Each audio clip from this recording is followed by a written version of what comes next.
Essential Self-Care Podcast, a podcast for those of us who are, let's face it, too busy for self-care. In this podcast, you will hear real life stories from people who leaned into their self-care as they were navigating life's storms. You'll learn practical tips, tools, and strategies to incorporate self-care into your own busy life as well.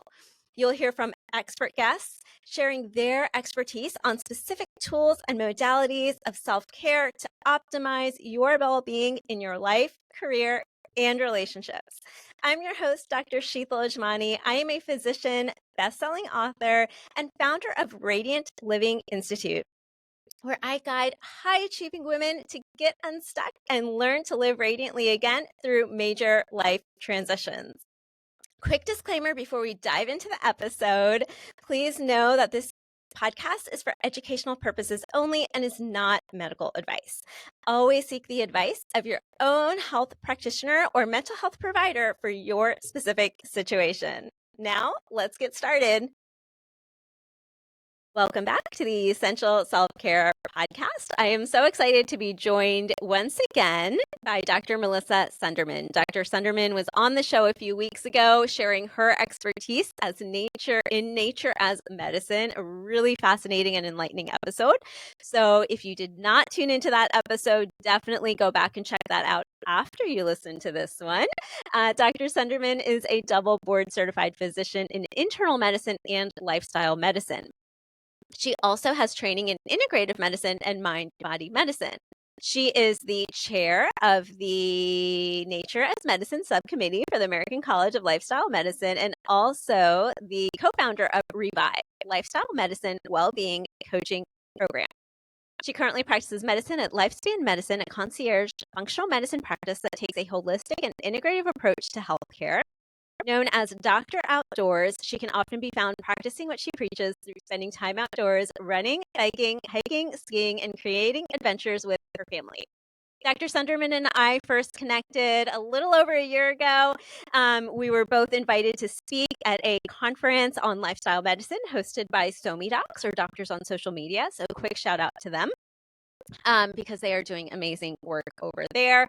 Really a platform to share healthcare information by physicians for everyone. So really important work going on there as well. Just a quick shout out. And today, Dr. Sundermann is going to share a little bit more about her self-care journey. I'm really excited to dive into this. And thank you so much for joining us again on the show. Thank you for having me. I'm thrilled to be back. Wonderful. So I often will start these episodes with the same question, and that question is, can you tell us about a time in your life where self-care became no longer an option, but an absolute priority for you? And more importantly, what tools or modalities did you turn to at that time? If you could kind of walk us through your journey at that time. Yeah.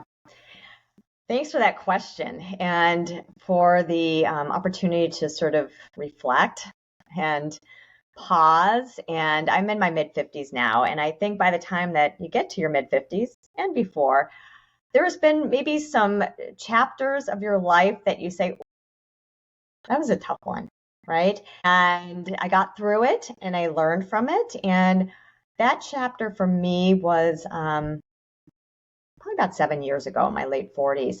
I have two kids. They're now in their 20s, but at that time they were teenagers in high school. And my husband was struggling with a health issue. And it had been a health issue that was going on for a number of years. And, we're both physicians. And I think I'm wired to be like, what do I need to do next? I can do it. Yeah, like I am the strongest, most, tenacious person ever. And that's how we are wired. Like, work hard in high school to get into medical school or to university, work hard in university to get to medical school, work hard in medical school to get to residency, work hard in residency, right, to get that attending job, work hard as an attending. And so you're on just, they're like this. Yeah. And being in control of things. And that's our jobs as physicians. We are caretakers, right? Yeah. We're fixers. We want to fix things, and we know we can. Absolutely. We want to fix everything, and we feel like we have the tools to do that, and we should have the tools. And so at this time in my life, I couldn't fix what was going on. And it was sort of the perfect storm where my husband was having some struggles. My daughter was a diver, platform diver, like 10 meters, very, very talented, ended up diving D1. But at that time, she struggled with an eating disorder, very severe eating disorder, so was in treatment for that along the same time. And my son was an avid soccer player, travel soccer. So it was like, I felt like life was spiraling, away from me of things that I just couldn't fix on my own. And in terms of self-care, the lessons that I really learned during that time are, one, to be vulnerable and authentic and to ask for help. Like, I didn't, prior to that, I would really do that. And just to show up like as myself and not try to put on this facade of like, on the outside everything's great. Yeah, I'm still going to work every day. I'm still, because I had to do that. I still had to see my patients. I still had to be the caretaker. And one of the things that really for me has always been an outlet, as you know from the prior episode, was nature and movement. And my I self-medicate with running. So during that really, really difficult time in life where so much of my life was out of my control and I was so worried about my loved ones and trying to keep my shit together, I still made it a point to go for my early morning runs. It was time that I had to myself, for myself, and a lot of times it would be in the dark because it was before work. And I recall this one time I would run with some music sometimes, and I can't remember who sings it, but it's that song, This Is My Fight song. And I'm out there alone. It's like 5 a.m. It's pitch black. I've got my headlamp on, and this song comes on because I listen to Pandora, and I am running. I am sobbing. I am literally, this is my fight song. I'm like getting into this. I'm letting out what I needed to let out. And I made that promise to myself that, do this, take this time for yourself every morning. If you have to cry, you cry. If you have to scream at the top of your lungs, you scream at the top of your lungs. You move your body.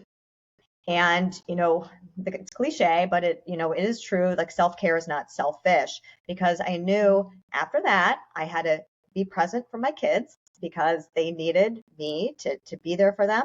I needed to still be present for my patients because that's what they also deserved. And I needed to rely on others, other family members and friends. And, whether that was like, my son is like 17, he's eating me out of household, and he's got all these soccer games, like, to my neighbor, can you make some dinners because I'm working like crazy hours? Do you mind just making some meals while my husband is, dealing with some health issues? And it was a really good lesson for me of really showing up authentically. And everyone's read Brene Brown's, books, and I can relate to her because she's about my age.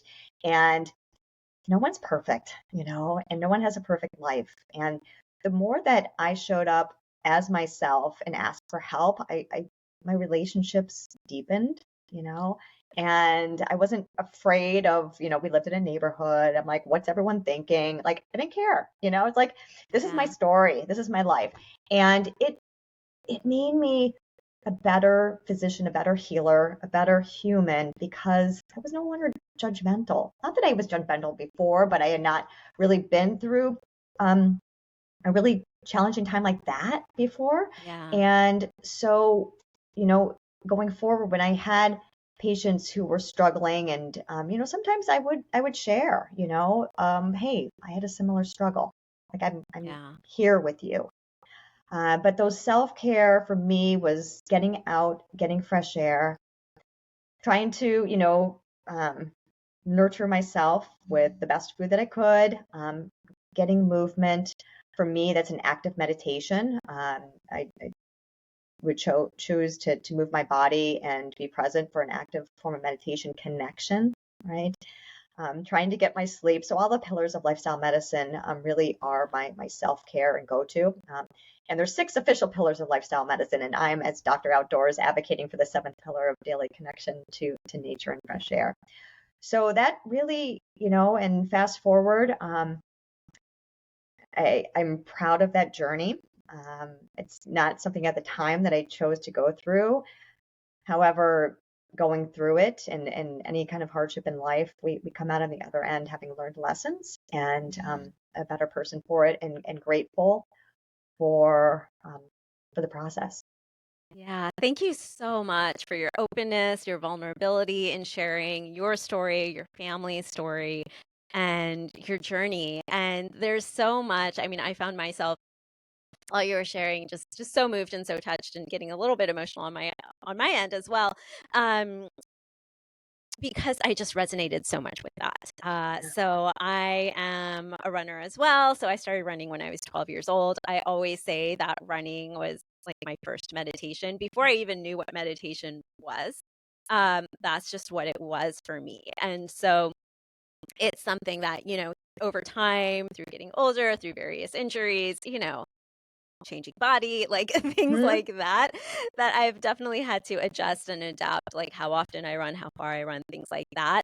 But it's still one of those go-tos. And when you described, running early in the morning, listening to music, a really empowering song comes on, and just like letting yourself get into feel what you need to feel and what comes up with that, like, oh my goodness, it just brought to mind and to my memory just so many times during so many different types of aspects of my life, the really challenging seasons as well as the seasons that I was feeling really good, Mm-hmm. of just being out there running. Sometimes I listen to music, sometimes I don't, but when I do, just having that song, goodness, it was just so tangible when you were describing that to me, to us. So I appreciate that.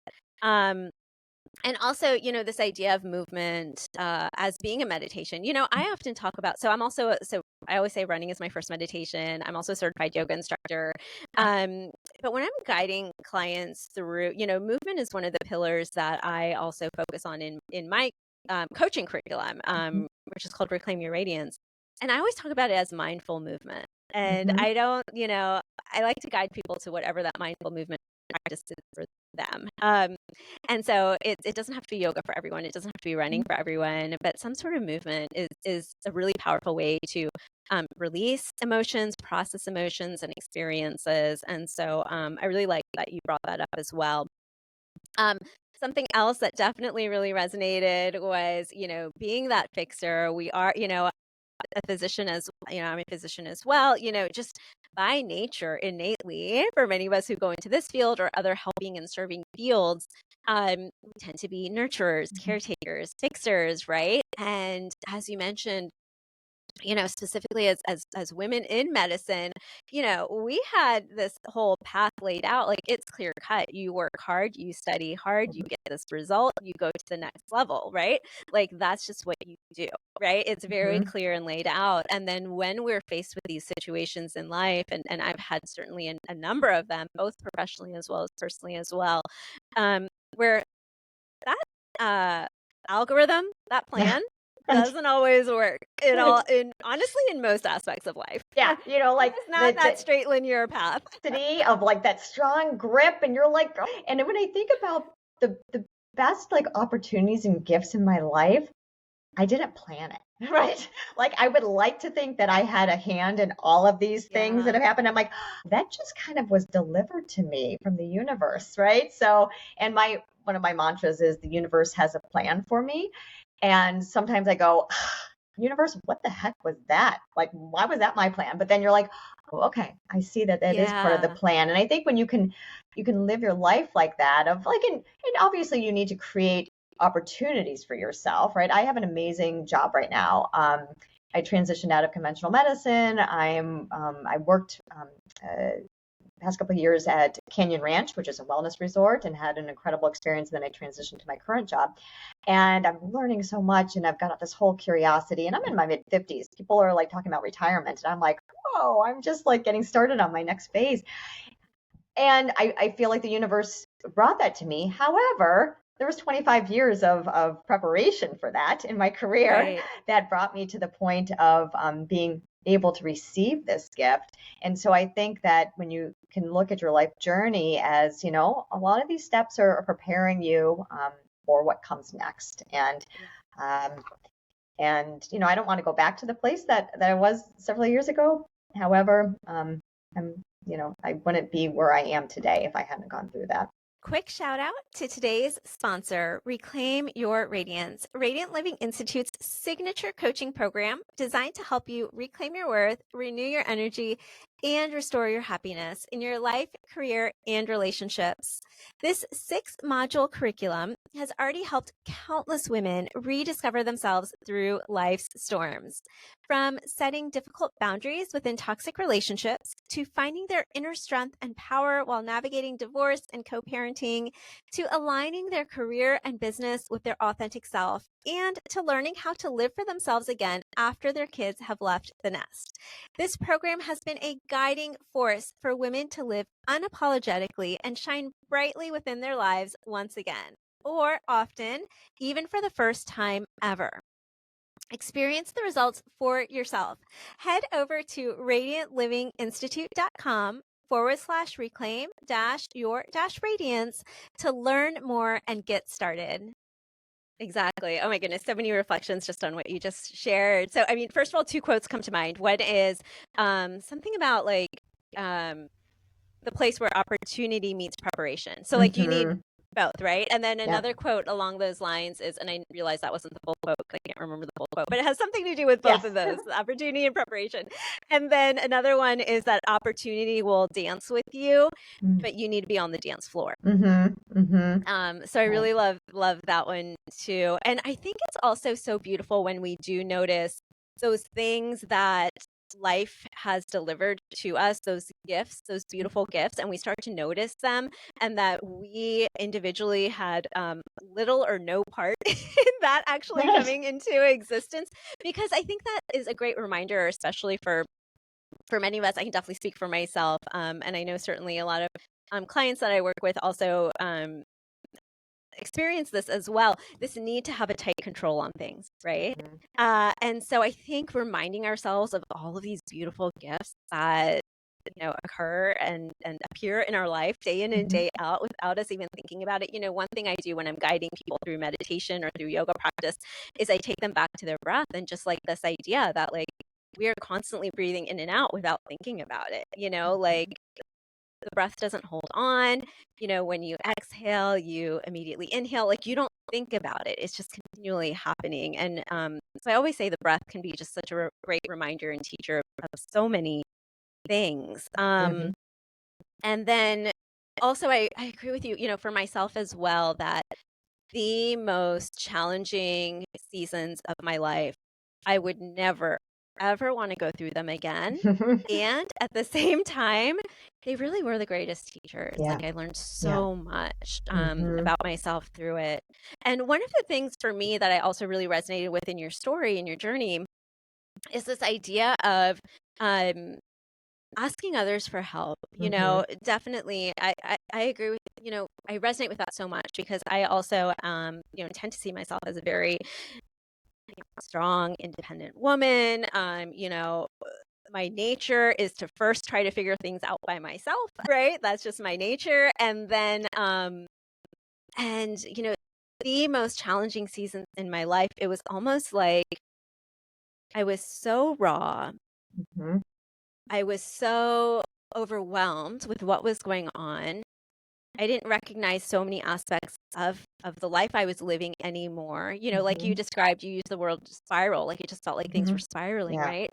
And it was almost like I had no other choice but to ask for help. I wish, and I think I'm still personally on a journey of learning how to do that before it gets to that point when things happen. And I'm curious, this has certainly been my situation. I'm curious your take on it too. Sometimes for me, and I'm wondering if some of our listeners resonate with this too, sometimes because I am so used to doing things on my own, sometimes it's like I don't even recognize that, okay, maybe I should ask for help now before things progress, right? Until it kind of gets to that point. Sometimes it's I think, and maybe it's just through practicing and living life to cultivate that awareness, that self-awareness of when you are kind of pushing more than you need to on your own before Yeah. asking for help. But I'm curious what that journey looked like for you, because it sounds like from when you shared your story that that was really hard and new for you as well. So, like, for someone else who may be listening and kind of resonating with that too, like, what were some of the first steps that you took to reach out? Was it maybe a specific action that you took or a mindset that you needed to harness to do that? Yeah, so during that time, and I would have never done this before. I actually went to a support group of people who were going through a similar thing. And I remember the first time I showed up, and this is horrible that I thought like this, but it was like, I'm like, I don't know if I belong here. I mean, I'm a physician, I'm a successful, and then I realized, God, I so belong in this room. And in that vulnerability and just to be human and connect. I sat in this room with lots of different people, lots of different backgrounds, and I learned so much. So I think that just breaking it down to like, we all have something to give and share and to learn, and to just show up as a human. And what I've found, like with myself now, maybe it's like once I turn 50, like I just put myself out there, and by putting myself out there because I think my brain was always like a step ahead, like, well, what if this? What if that? I don't know. I don't know. And shifting to like the worst someone or can say is no to an opportunity, to an ask, to they don't like me. Okay. I'm putting myself out there though. So I think in that asking for help, when do you do that? I think like the first thing is just like showing up, and the willingness to be like, this is who I am, and you can take it or you can leave it, but this is who I am. And since I've made that shift, like um, like if I just, for instance, I was had the opportunity to travel overseas. I piggybacked on my husband's business trip, and we were in Ireland.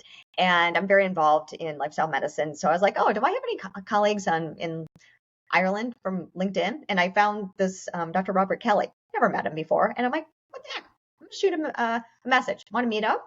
And we did. We had like the most fabulous time, and he's like a really brilliant man, brilliant, and head of the European Lifestyle Medicine Organization. If this was like 5 years ago, I'd be like, okay, no way would he want to talk to me. I mean, he's so much more important than I am. And my brain would just start all of these like narratives of like how I just wasn't worthy. And I've shifted to be like, let's just see. And we had this amazing connection. So I think I'm just more willing to put myself out there, and I don't worry ahead of time of the what ifs. And just even, and that goes to like your comfort zone, your challenge zone, and just putting yourself more into that challenge zone. And I also am better about saying or realizing, like, what if I had a friend that came to me? Would I ever judge them? No, I would be so grateful that they trusted me to help them and to sit with them and be with them. Okay, so if I would feel like if someone came to me, why would they feel differently if I went to them? So I think really important to, often we know this, we're our own, we're self-critic, or sometimes our worst friend to ourselves. So I think, reflecting on what if this was my loved one or one of my close friends. Yeah, absolutely. Absolutely. And I saw the picture on LinkedIn of Oh you yeah. and Dr. That was Kelly in great. Ireland. Yeah, that was Yeah. really cool. And I love that. And it's courageous, right? It's courageous because what I'm hearing also is allowing yourself to truly be seen. Mm-hmm. And that is courageous. It Yeah. really is. And so, if there's anyone kind of out there listening who's like, I hear you, but this still feels really hard, Yeah. like, know that that's okay and that's normal Yeah, too. This absolutely. this does take a lot of practice, courage, learning. And that's all it's Mm-hmm. all about, just learning. I mean, I think this life journey is all about just learning and growing um and learning to step more into, what feels really authentic to ourselves. And so thank you so much for sharing. Thank you so much for your openness, your vulnerability. Like I said when we closed out the previous episode that we recorded together, like I feel like we could just continue chatting, but for time's sake, can you please share with our listeners where they can learn more about you, the wonderful work that you're doing? Absolutely. So I have two accounts on Instagram. I know that's confusing for me too, but my two Instagram accounts are at Motivator Melissa and at the Doctor Outdoors. And then find me on LinkedIn. I'm Melissa Sundermann, and I do a lot of content on LinkedIn. So I'd love to connect you there. If you want to email me, I am motivatormelissa@gmail.com. So shoot me an email. And I am so happy I could be here for this conversation. And thank you for the opportunity. Absolutely. Thank you so much for being here. I will include all of those links in the show notes below. Thanks again. Thanks for tuning in to this episode of the Essential Self-Care Podcast. If you like what you heard, be sure to subscribe, leave a positive review, and share this episode with someone you know. And remember, your free guide, 6 simple yet powerful steps to create your radiant life, is waiting for you at radiantlivinginstitute.com. Download it today.